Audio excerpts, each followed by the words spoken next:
waa'ee hinaaffaa yoo ka'e waan ajaa'ibaa seenaa ajaa'ibaatu dhagahama. Hinaaffaan akkuma gaarii ta'e akkasuma yoo bira taree dhukkuba ta'uu akka danda'u beektaa.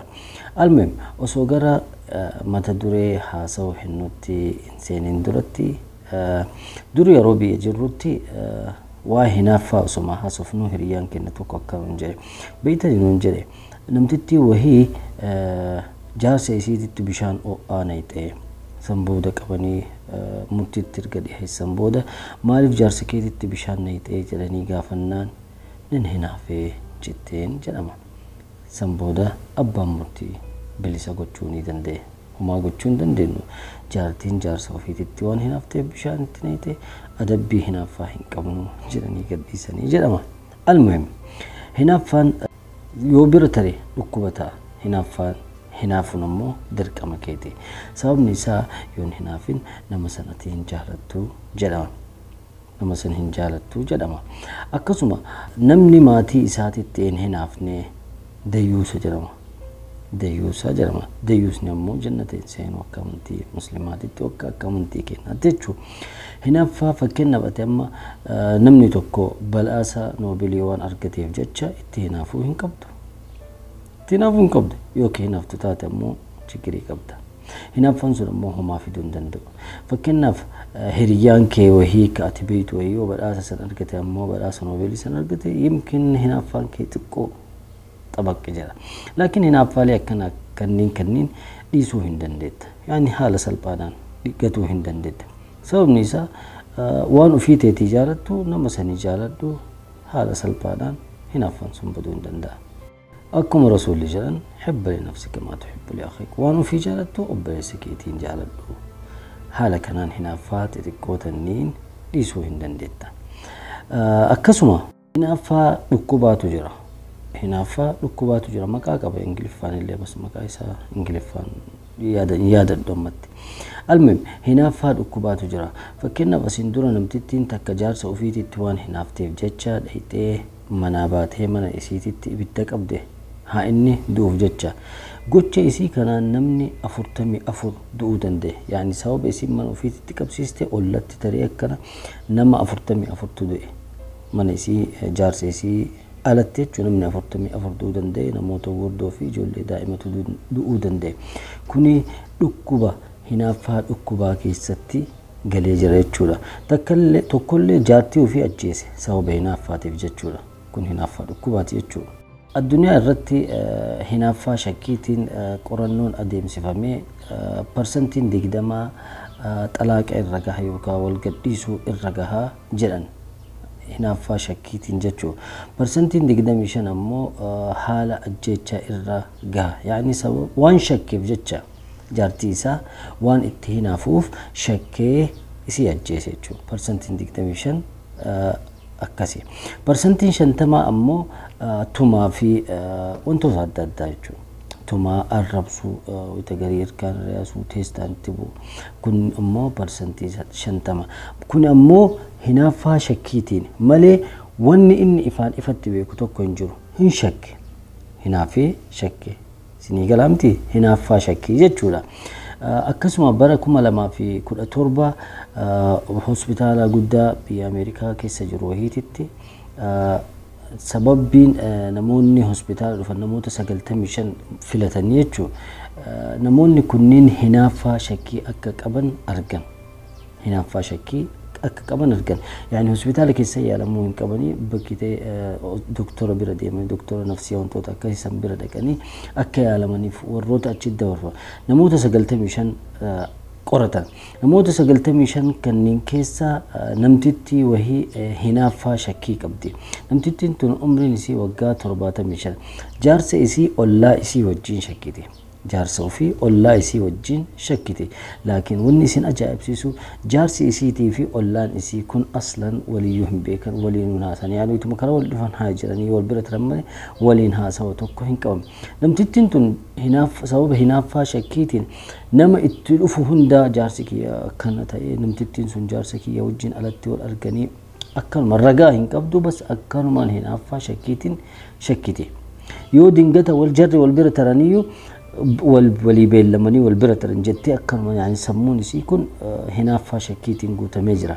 Almuhim nama itti agartu hundaa itti haasofte akkanatti namtittiin tun jaarsan jalaa fudhachuu jettee akkasuma adeemsa keessa jiran namtittiin tun waa dagachuu jalqabde dhukkuba daguutu itti dhufee sababa hinaaffaa shakkiitiin jechuudha.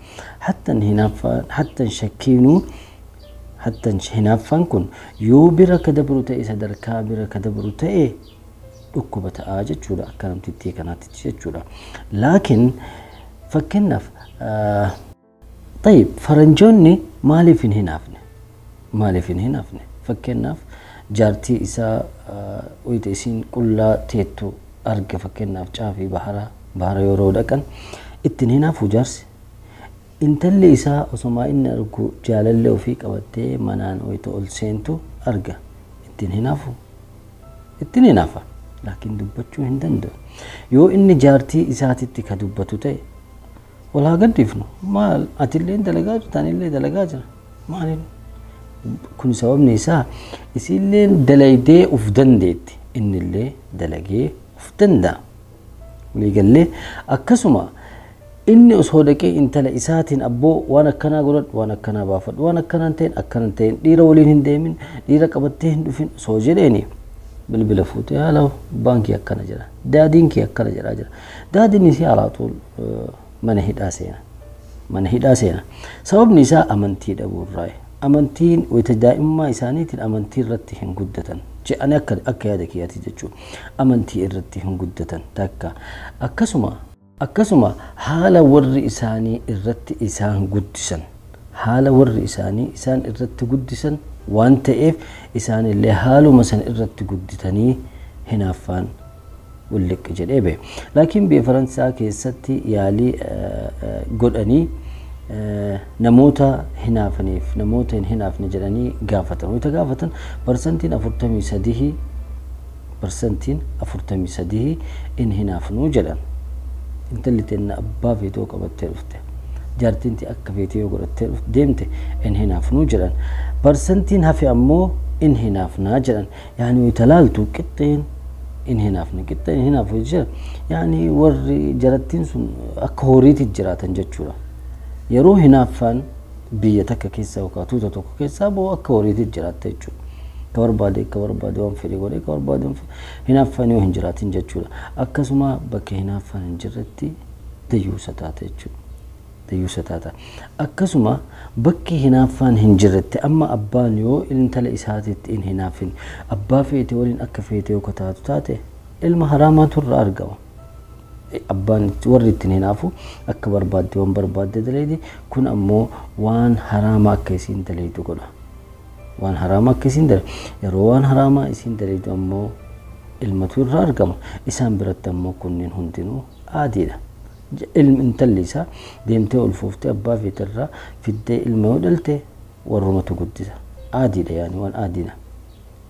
Sinii galee bakka hinaaffaan hin jirretti wantoota kanniitu argama jedhee yaadaan. Tole guduunfaan dubbii waan arganitti in hinaafan jechuudha. Waan arganitti in hinaafan akka ofii teetii waan ofii teetii jaalattu hiriyaa keetiif jaaladhu nama keetiif jaaladhu jaartii teetiif jaaladhu. Hinaaffaan haga qaba. Bira yoo tare dhukkuba ta'a. Yoo hinaaffaan hin jiraatin ammoo dayyuusa taata. Dayyuusa yoo taate ammoo jannata seenuu hin dandeettu. Kanaafuu hinaaffaa haga hinaafamuu malutti hinaafi. Namni hin hinaafne ammoo nama san hin jaalannedha. Nama saniif nama keerii hin jaalannedha. Namni hin hinaafne sii galee akka jalqaba isiniin jedhe sanitti ammoo hinaaftee bishaan namatti hin naqinii. Walii gallee bishaan ho'aa namatti neetee nin hinaafe hin jedhin. Yookaan akka namtittii saniititti jaarsa keetitti hinaaftee fittee kibriita qabsiistee nama 44 hin ajjeesiin sababa du'a namaatiif hin ta'in. Sii galee hinaaffaan yoo bira taree dhukkuba daguu sitti fidaa dhukkuboota hedduu fiduu danda'a hinaaffaan kun.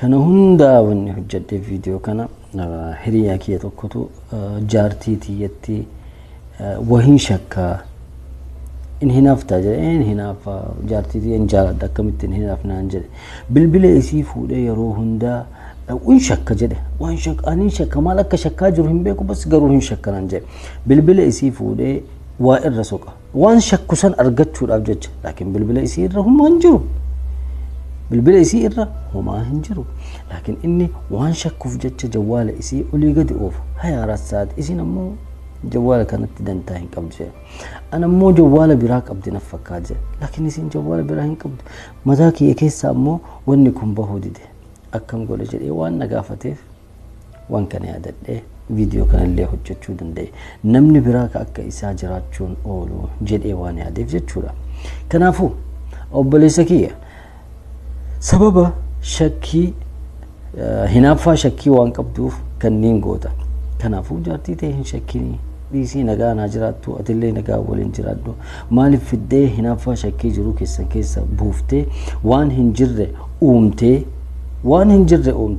jiruu teessan maa balleessita jaalala isin jidduu jiru maa hirrifta jiraadhaa hinaaffaa cinaa qaba shakkii cinaa qaba hinaaffaan ammoo alaa khafiifitti yoo ta'een bareeda siigalee akka sooqidda nyaatarra godhan yoo bira tare hin nyaachisu mitire yoo khafiifa ta'e ammoo akka fedhanitti gorshatan jechuudha hinaaffaan akkas ta'uu qaba akka waa irraa qayyibattan haganallee ta'u abdiin qaba yoo isinitti tole like share gochuu hin dagatin yoo haaraa taate ammoo namoota haaraa ta'an hin barbaadu subscribe gochuu hin dagatin nagaatti